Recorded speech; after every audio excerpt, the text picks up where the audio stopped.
पहली बार रूस का नाटो को डायरेक्ट चैलेंज। नाटो यूएस और यूक्रेन के जॉइंट ट्रेनिंग सेंटर पर रूस की स्ट्राइक हुई है। यूक्रेन के यावोरिव में रूस ने किया है बड़ा हमला। पोलैंड बॉर्डर के पास है नाटो यूएस का ट्रेनिंग सेंटर। रूस ने हथियार सप्लाई पर कल नाटो को वार्निंग दी थी, तो ये बड़ी डेवलपमेंट। यूक्रेन के यावोरिव में रूस ने बड़ा हमला किया है। पोलैंड बॉर्डर के पास है नाटो यूएस का ट्रेनिंग सेंटर। देखिए तस्वीरें लगातार आपको दिखा रहे हैं कि धमाके के बाद, हमले के बाद किस तरीके से वहां पर तबाही का मंजर है। नाटो यूएस यूक्रेन के जॉइंट ट्रेनिंग सेंटर पर स्ट्राइक हुई है।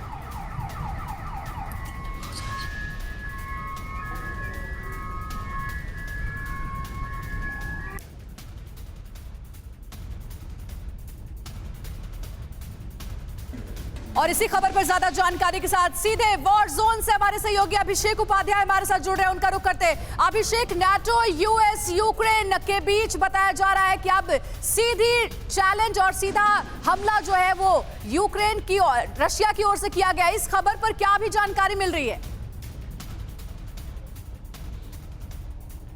देखिए बहुत ही अहम डेवलपमेंट है और एक के बाद एक 8 मिसाइलें दागी गई हैं।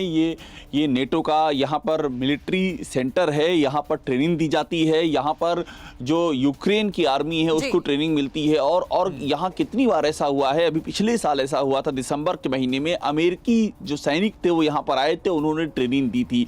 तो एक तरह का आप कह सकते हैं कि नेटो का ये वो सेंटर है जिसके जरिए यूक्रेन की जो मिलिट्री है उसको ट्रेनिंग दी जाती है, उसको तमाम सारी चुनौतियों के लिए तैयार किया जाता है। इंटरनेशनल सेंटर इसका नाम ही है और उसका नाम है पीस कीपिंग, यानी कि अगर किसी दूसरे देशों में उनको भेजना है ऑपरेशन, पीस कीपिंग ऑपरेशन जो यूनाइटेड नेशन के होते हैं, वहां भी यूक्रेन के सैनिक जो भेजे जाते हैं उसकी ट्रेनिंग यहीं दी जाती है। तो बहुत ही महत्वपूर्ण सेंटर है और पहली बार ऐसा हुआ है जब यूक्रेन के भीतर किसी नेटो के किसी सेंटर को टारगेट किया गया है। अच्छा, दो बड़ी डेवलपमेंट देखिए अभिषेक, आपसे समझना चाहूंगा क्योंकि आप इस वक्त वॉर जोन में हैं और 1 महीना हो गया है आपको वहां से जाबाज रिपोर्टिंग करते हुए।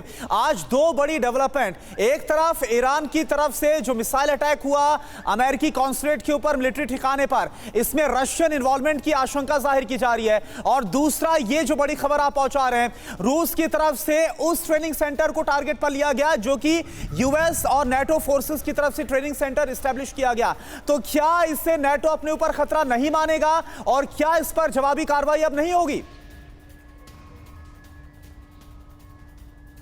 देखिए ये जो आप बात कह रहे हैं ये निश्चित तौर पर इस बात की यहाँ पर चर्चा भी है और यहाँ तो ये भी कहा जा रहा है कि ईरान चूंकि रूस के साथ था इस पूरी लड़ाई में, ईरान का जो झुकाव था वो रूस की ओर था और जो ये टारगेट किया है ईरान की मिसाइलों ने इरबिल में जो अमेरिकन सेंटर को टारगेट किया है, ये भी उसी का एक इसको भी उससे जोड़ करके देखा जा रहा है।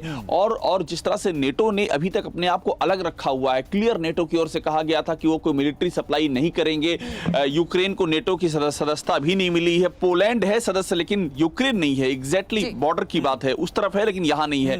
तो नेटो का अभी तक इन्वॉल्वमेंट नहीं था, नेटो अभी तक बच रहा था, लेकिन अब जब इसको टारगेट किया गया है तो इसके बाद क्या रुख होता है नेटो का, हम ये तो नहीं मानते हैं कि नेटो कोई अटैक कर देगा इसको लेकर के, लेकिन नेटो देश अब आमने सामने की टक्कर करे रूस के साथ, ऐसे छिप छिपा के मदद ना पहुंचाए यूक्रेन को। नहीं, मुझे लगता है कि ये एक मैसेज है कि नेटो की ओर से जो मदद है वो डायरेक्टली नहीं है, इनडायरेक्ट मदद आ रही है। और ये रूस लगातार कह रहा है कि पोलैंड के बॉर्डर से सैन्य सामान आ रहे हैं, जो रडार सिस्टम है वो माफ कीजिएगा, जो ड्रोन सिस्टम है वो टर्की का दिया हुआ, टर्की नेटो का सदस्य है।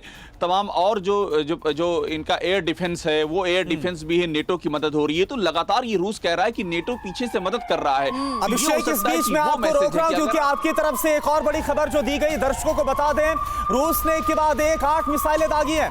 US NATO Ukraine training centre है, पोलैंड बॉर्डर पर है ये, यहां पर हमला किया गया। यूक्रेन के भीतर पहली बार नेटो से जुड़े सेंटर पर हमला हुआ है। नेटो चीफ ने एक बुलेट चलने पर भी जवाबी कार्रवाई की धमकी दी थी। आपको याद होगा स्टॉल्टनबर्ग की तरफ से जो बयान था। अब इसी को रिमाइंड कराते हुए अभिषेक, मेरा सवाल आपसे है कि अब तो देखिए फार वेस्ट की तरफ आ चुका है यूक्रेन, माफ कीजिएगा रशिया। 8 मिसाइलें दागी गई है, बड़ा प्रोवोकेशन है रूस की तरफ से। अब यह देखना होगा, स्टॉल्टनबर्ग तो बोल रहे थे कि अगर कुछ भी किया गया तो जवाब होगा, अब क्या होगा, कैसे होगा, अब इसको पूरी दुनिया को इसका इंतजार है।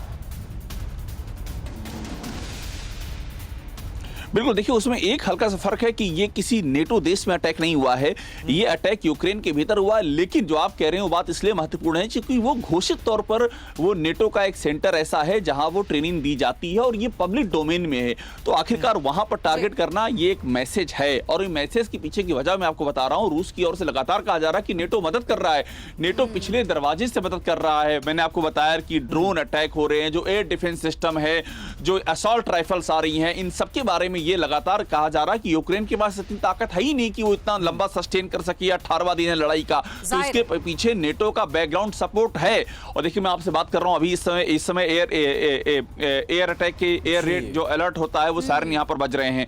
तो ये जो स्थितियां हैं, ये स्थितियां बताती हैं कि ये नेटो को एक मैसेज देने की कोशिश है रूस की ओर से। पल-पल की अपडेट हम तक पहुंचा रहे हैं, अपना आप ध्यान रखिए। और इस बीच बता दें जो बड़ी खबर जिस पर अभिषेक जानकारी दे रहे थे हमें कि रूस ने एक बड़ा अटैक किया है और ये अटैक हुआ है नाटो के सेंटर पर। ये वही सेंटर है जो यूक्रेन में मौजूद था और यहीं पर यूक्रेनी आर्मी को ट्रेनिंग दी जाती थी।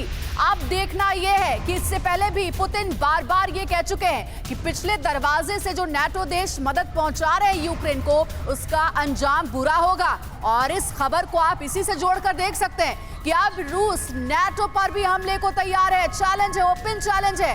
अब क्या नाटो की ओर से कोई जवाब आता है या नहीं, इसका इंतजार रहेगा। रूस ने एक के बाद एक 8 मिसाइलें यहां पर दागी हैं।